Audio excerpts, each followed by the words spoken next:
Assalamualaikum warahmatullahi wabarakatuh. Kami dari kelompok 9 akan mempresentasikan hasil diskusi kami tentang faktor-faktor yang mempengaruhi keberhasilan implementasi clinical decision support system atau CDSS dalam pelayanan kesehatan melalui systematic literature review. Adapun anggota kelompok kami, yang pertama itu ada saya sendiri dari Satu Anda dengan akronim 127. Saya Moni dari Kota Kota dengan akronim 165. Saya Anissa Gloriani dengan akronim 031. Selanjutnya ini ada topik pembahasan yang akan kami bahas dalam presentasi kali ini. Yang pertama itu ada pendahuluan, yang kedua ada metode penelitian, yang ketiga itu ada hasil, yang keempat ada pembahasan. Baik, yang pertama itu ada pendahuluan. CDSS adalah sistem berbasis komputer yang mengintegrasikan data pasien, pengetahuan klinis, dan bukti ilmiah untuk membantu klinisi mengambil keputusan secara real time di tengah kompleksitas informasi medis yang terus meningkat. Nah, meski terbukti menurunkan medication errors hingga 48% dan meningkatkan kepatuhan with the line, adopsinya di lapangan masih rendah sekitar 34,2%, yang berakibat gangguan alur kerja dan resistensi pengguna dengan tantangan yang lebih besar di negara berkembang seperti Indonesia karena keterbatasan infrastruktur dan minimnya kajian komprehensif. Nah, penelitian ini karena itu dilakukan melalui pendekatan systematic literature review melalui PRISMA 2020 terhadap 40 artikel yang dilengkapi analisis bibliometrik VOS viewer untuk mengisi kesenjangan tersebut. Selanjutnya ada metode penelitian. Penelitian ini menggunakan desain systematic literature review atau SLR yang mengikuti patokan PRISMA 2020 dengan 40 artikel final yang mencakup 7 konteks negara dan 7 jenis desain penelitian yang dianalisis secara naratif tematik berdasarkan 6 dimensi faktor. Proses seleksi dilakukan oleh peer reviewer independen melalui 4 tahap, yaitu identifikasi awal dari 1.876 artikel di 4 database, penghapusan duplikat menjadi 1.203 artikel, screening judul, abstrak menjadi sama 284 artikel, dan penilaian full text hingga terpilih 40 artikel final dengan penilaian kualitas menggunakan CASP, checklist serta kriteria inklusi eksklusi berdasarkan tahun terbit 2020 sampai 2026, bahasa, ketersediaan, full text, dan relevansi topik implementasi CDSS. Selain itu, dilakukan analisis bibliometrik menggunakan VOS viewer versi 1.6.20 terhadap 690 kata kunci dari 3.250 total yang memenuhi angka minimum kemunculan lebih dari 5 kali, yang menghasilkan visualisasi jaringan, tren temporal, dan densitas topik dalam 7 klaster tematik. Selanjutnya tabel 1 ini ada kriteria inklusi dan eksklusi. Yang pertama itu ada kriteria inklusi, artikel terpublikasi tahun 2020 sampai 2026. Kriteria eksklusinya ini artikel terpublikasi sebelum tahun 2020. Yang kedua ada bahasa Inggris atau Indonesia. Yang ketiga ada full text tersedia secara penuh. Yang keempat ada membahas implementasi CDSS di fasilitas kesehatan nyata. Yang kelima ada mengidentifikasi faktor pendukung dan atau penghambat implementasi. Yang ketujuh ada desain systematic review (SLR), scoping review, mixed method, kualitatif, cross-sectional, action research. Yang ke-8 ada minimal 40 artikel untuk SLR, standar PRISMA tahun 2007. Nah, ini ada kriteria eksklusinya. Yang pertama itu ada artikel terpublikasi sebelum tahun 2020. Yang kedua ada bahasa selain Inggris atau Indonesia. Yang ketiga hanya abstrak, proceeding, konferensi. Yang keempat pengembangan teknis CDSS tanpa aspek implementasi. Yang kelima tidak relevan dengan topik implementasi CDSS. Yang keenam ada surat editor, opini, komentar, tanpa data empiris. Yang ketujuh ada studi dengan artikel di bawah artikel. Selanjutnya ada contohnya itu ada gambar 1 PRISMA 2020 atau diagram alur seleksi artikel implementasi CDSS. Itu yaitu proses seleksi dilaksanakan oleh dua reviewer independen dengan tahapan memperoleh identifikasi, yaitu 1.800 artikel dibandingkan database. Yang kedua ada penghapusan duplikat, tersisa 1.203 artikel menggunakan nilai dan Zotero berbasis GOI. Yang ketiga ada screening judul abstrak, yaitu 919 dieksekusi, tersisa 244. Yang keempat ada penilaian full text 244 dieksekusi atau tidak sesuai pitch. N sama dengan 14, duplikat konten yang dengan N sama dengan 8, kualitas 11, N sama dengan 5. Yang kelima ada inklusi final, yaitu 40 artikel kesepakatan antara reviewer berikut dengan honest kappa sama dengan 0,6 atau sangat baik. Penilaian kualitas menggunakan critical appracial skill, problem atau CHAPS, checklist. Analisis di bibliometer dilakukan menggunakan Viewer versi 1.6.20. Data bibliometer dari 40 artikel diakses dalam format CRIS. Parameter minimum kemunculan kata kunci lebih dari 5 kali dari 3.240 total kata kunci, 690 memenuhi ambang batas dan divisualisasikan dalam 70 poster tematik. 3 jenis pattern dihasilkan, pattern dan network visualization jaringan berupa kata kunci. Yang kedua ada multiply visualization trend and temporal demikian. Yang ketiga ada density visualization densitas dan pembaruan topik. Di sini ada gambar kedua terkait aplikasi artikel implementasi GDSS yang diinklusi dari 2020 sampai 2026.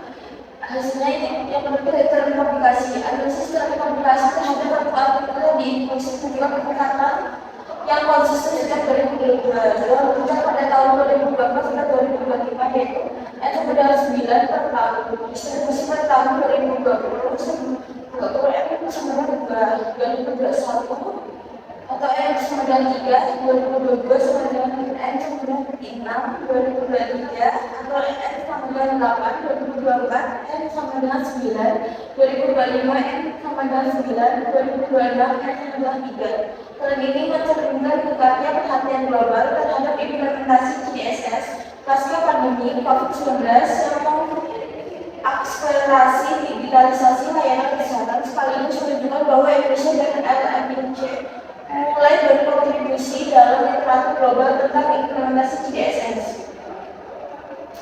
Yang kedua ada distribusi geografis. Di sini ada gambar distribusi geografisnya, yaitu artikel yang diinklusi Indonesia sebagai LMIC terbesar N sama dengan 10. Dari 40 artikel yang diinklusi, 14 artikel sama dengan 35% berasal dari konteks internasional atau multinegara, 7 artikel 17,2% dari Indonesia, 3 artikel dari Afrika 7,5%, 2 dari India sebesar 5%, dan sisanya dari Thailand, Australia, Tiongkok, Botswana, serta Tanzania dan Prancis. Temuan ini mengkonfirmasi bahwa Indonesia merupakan kontributor terbesar dari satu negara dalam penelitian implementasi GDSS di konteks LMIC, menunjukkan relevansi dan urgensi penelitian ini bagi pengembangan kebijakan digital kesehatan nasional.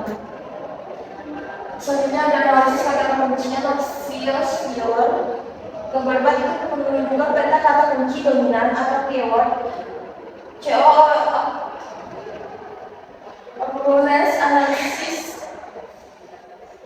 Viewer itu analisis kata kunci menggunakan Viewer menghasilkan 690 kata kunci valid dari 3.240 total kata kunci yang diekstrakasi dari artikel. Kata kunci paling dominan adalah clinical relationship support system atau muncul paling kali, implementation 38 kali, dalis 3 kali, fasilitator 30 kali, dan healthcare 8 kali. Keberadaan kata kunci Indonesia 15 kali, developing countries 20 kali, dan LD 13 kali dalam satu kuartal yang sama dengan unsur acceptance dan atau mengindikasikan bahwa di Indonesia dan LD akan menemukan penggunaan lebih kritis dibandingkan faktor teknis semata. Selanjutnya ada desain melakukan ada penelitian. Gambar 5 itu menunjukkan distribusi desain penelitian dalam beberapa artikel yang diinklusi. Hasilnya yaitu distribusi desain penelitian menunjukkan dominasi sistematik atau scoping review N sama dengan 16 35%, diikuti cross-sectional atau SM N sama dengan 8 20%, literatur review naratif N sama dengan 7 17,5%, Excel implementation edition N sama dengan 5 12,5%, observational atau riset meningkat N sama dengan 10%, kualitatif study N sama dengan 5%, dan model development N sama dengan 2%. Keragaman desain ini mencerminkan pendekatan multidisiplin dalam penelitian implementasi DSS, sekaligus menunjukkan bahwa bukti telah tersedia dari berbagai tingkatan hierarki evidence. Selanjutnya dalam kelas Close Viewer, tabel 2-nya analisis klasifikasi bentuk viewers. Terdiri dari 7 klaster. Yang pertama adalah klaster 1 merah, klaster 2 hijau, klaster 3 biru, klaster 4 kuning, klaster 5 ungu, klaster 6 fosfor, klaster 7 jingga. Berikutnya gambar ini menunjukkan distribusi klaster Close Viewers dari 7 klaster tadi. Ada 620 angka uji valid. Pembahasan yang pertama adalah faktor pendukung atau fasilitator implementasi CDSS. Berdasarkan sintesis dari 40 artikel, faktor pendukung implementasi CDSS teridentifikasi dalam referensi tabel ini merangkum matriks faktor tersebut beserta artikel pendukungnya. Tabel 4 matriks sintesis faktor yang mempengaruhi keberhasilan implementasi CDSS. Yang pertama ada dimensi faktor, ada teknis, terus ada faktor utamanya integrasi DHR atau CRS, interoperabilitas antar buka pengguna, terus UI atau ML, kemudian ada alert value, terus offline capability, dengan artikel pendukungnya, dasar 2005 dan selanjutnya. Terus ada yang kedua dimensi faktornya organisasional, faktor utamanya ada dukungan manajemen kepemimpinan, pelatihan SDM, budaya organisasi, infrastruktur, project manajemen, artikel pendukungnya, ABL dan lain-lain. Terus yang ketiga ada individu atau pengguna, developer, effect, usefulness, ease of use, kepercayaan, literasi digital, terus tingkat pengguna, kemudian ada kompetensi teknis, artikel pendukungnya sebagai berikut. Kemudian yang keempat ada kebijakan dan regulasi nasional, standar interoperabilitas, kebijakan digital kesehatan, satu sehat dan Permenkes 24 tahun 2022 dengan artikel pendukung sebagai berikut. Terus yang kelima ada kontekstual atau KTIC, keterbatasan infrastruktur TIK, kapasitas SDM, terus sosio budaya, ketidaksesuaian dengan sistem dengan konteks lokal dengan artikel pendukung sebagai berikut. Kemudian domain klinis spesifik ada kardiovaskular, penyakit kronis, keperawatan farmasi gizi, IGD, onkologi, dan primer dengan artikel pendukung sebagai berikut. Kemudian ada gambar review frekuensi faktor pendukung dan penghambat implementasi CDSS. Ada absennya kebijakan, literasi digital rendah, infrastruktur TIK, LMIC, terus dan selanjutnya. Dari tabel tadi, dari dimensi teknis, integrasi CDSS dengan IHR atau CRS, semua faktor pendukung paling signifikan yang didukung oleh 13 dari 40 artikel yang menyebabkan integrasi IHR sebagai salah satu 10 karakteristik CDSS-nya meningkatkan efektivitas klinis. Mozart 2024 juga menemukan bahwa CDSS yang terintegrasi dengan IHR 2,3 kali 2-3 kali lebih efektif dalam mengurangi predication error. Di Indonesia melakukan integrasi CDSS IDI dengan CRS memperoleh kasus 83. Kemudian yang kedua dari dimensi organisasional, dukungan manajemen, ketersediaan sumber daya, pelatihan, serta dukungan pemerintah dan kebijakan nasional menjadi faktor utama keberhasilan implementasi CDSS. Dan yang kedua juga ini juga menunjukkan bahwa faktor organisasional dapat menjadi hal yang besar jika jika tidak dikelola dengan baik, tetapi jadi faktor pendukung terbesar jika dioptimalkan. Kemudian yang ketiga ada dari dimensi individunya sendiri. Perceived usefulness merupakan prediktor utama adopsi CDSS. Ada sebuah artikel dari Zain 2025 yang menunjukkan bahwa perceived usefulness dan perceived choice mengaku signifikan terhadap niat menggunakan ICDSS. Di Indonesia sendiri merupakan kebiasaan pengguna merupakan prediktor terkuat dari penggunaan CDSS itu sendiri. Kemudian ada faktor penghambat atau barrier implementasi CDSS. Alat faktor ini merupakan hambatan yang utama pada kepatuhan peneliti terhadap rekomendasi CDSS. Selain itu, strategi untuk mengabaikan notifikasi CDSS masih ditemukan hingga 5 tahun setelah implementasinya, sehingga diperlukan sistem notifikasi yang lebih akurat.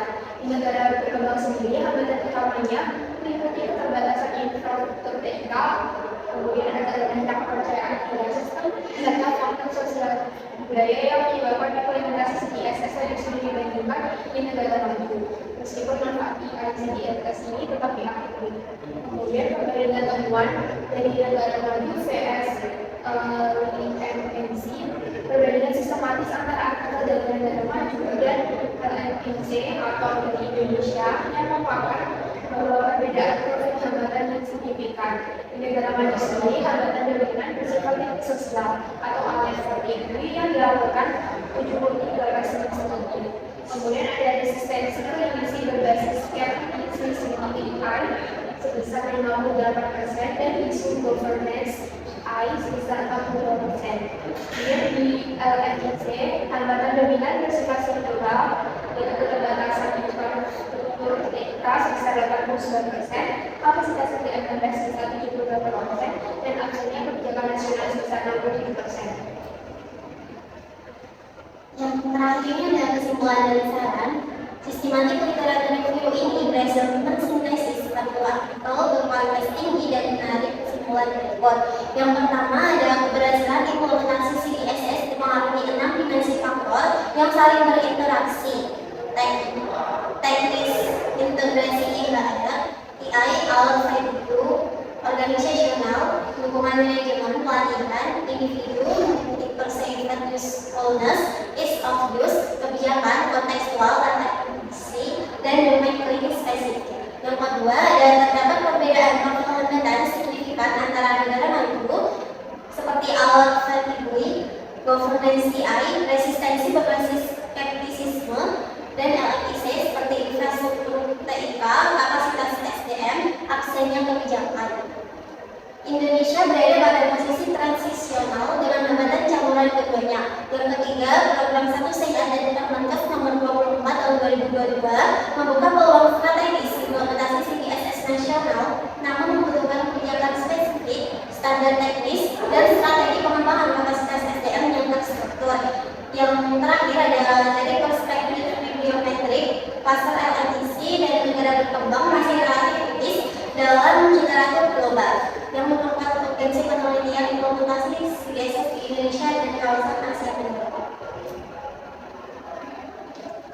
Terima kasih. Sekian presentasi dari kelompok kami. Mohon maaf apabila ada kekurangan dalam penyampaian kata. Wabillahi taufiq wal hidayah.